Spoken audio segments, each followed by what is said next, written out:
Olá, ouvintes! Bem-vindo ao nosso programa Identidade Nacional e Educação Pautada pela Rádio.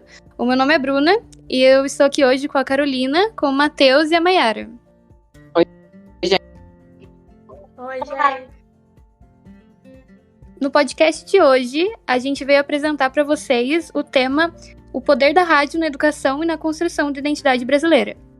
Então, a rádio chegou no Brasil lá naquele período, assim, já tinha mais ou menos ali no final do período regencial, né? Na virada do século, mas mesmo na República Velha, porque era um item muito da elite, as pessoas ricas, né, da época. Foi nessa época que o rádio se popularizou no Brasil, por conta de propaganda política e mano de governo, tudo muito controlado, as emissoras eram censuradas, então era tipo um parelhato de propaganda pró-governo. E também, aí o que acontece? E com a medida do tempo, isso acabou cultural para as pessoas começaram a usar mais o rádio e acabou marcando, né, o que é hoje em dia, uma peça muito importante na formação do que é o Brasil. No Brasil, ele virou um item, assim, que não podia faltar na casa das pessoas, principalmente nos anos 50, 60, por questões até de entretenimento e por questões de saber as notícias, né?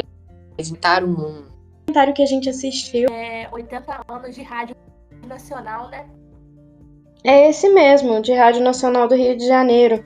E aí lá ele faz um momento, né, que um dos entrevistados, ele conta que ele pegava os rádios em consignado e levava em casa as pessoas com um alto poder aquisitivo e falava, fulano tá aí, ele me falou que estava interessado em comprar um rádio, aí eu vim deixar para ele experimentar, e em coisa de 2 dias, aquele rádio estava vendido.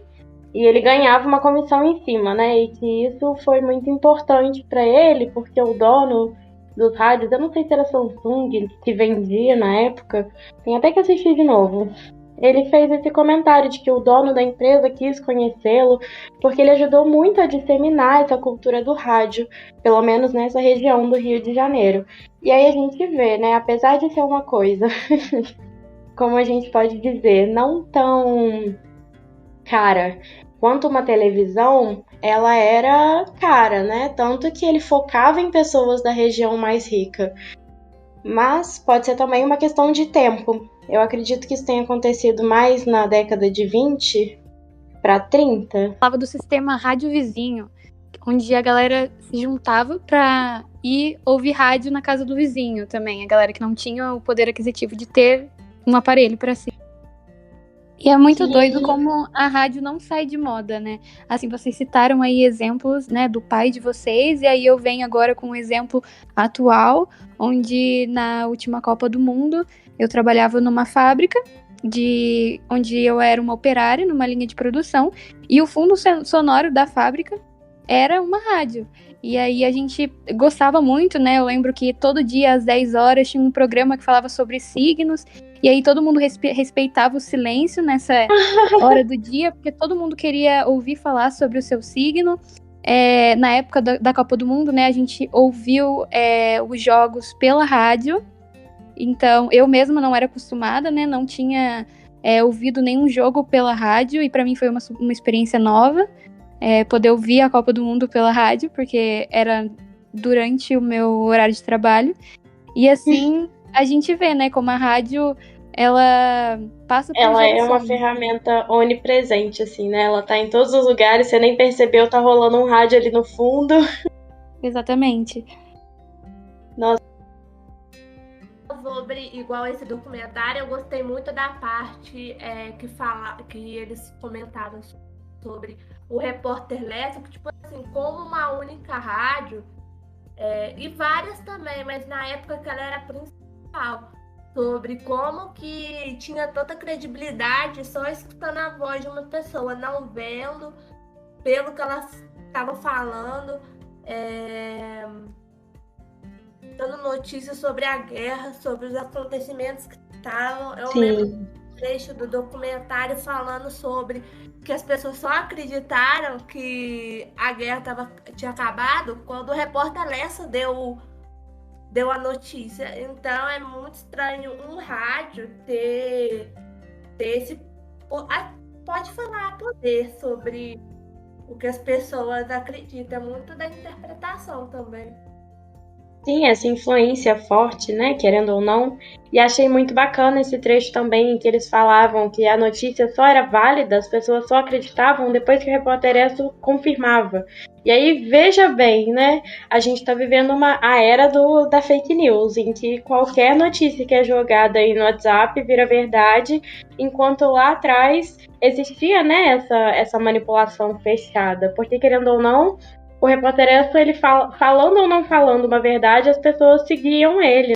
Mas acho que outro assunto dentro dessa ideia do rádio que vale muito a pena comentar é até um que tanto o Matheus quanto a Mayara já citaram, que é o analfabetismo. E aí a gente entra na democratização da informação, né?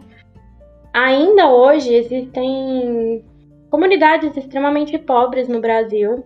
E essas comunidades, tendo acesso ao rádio, né, algum rádio que pegue o AM ou o FM, elas estão conectadas com o mundo, né, com qualquer lugar do Brasil, com rádios mundiais, e eu acho isso muito bacana, a forma como o rádio conectou as pessoas. A rádio sempre foi, né, um meio de comunicação que aproximava o ouvinte do emissor. Então, eu lembro que nos textos, enfim, que eu li para fazer o trabalho, eu sempre ouvia a palavra de que o ouvinte gostava da rádio porque ele se sentia parte, né? Ele se sentia que participava ali da vida nacional. Sim, e levando para a área do futebol, né?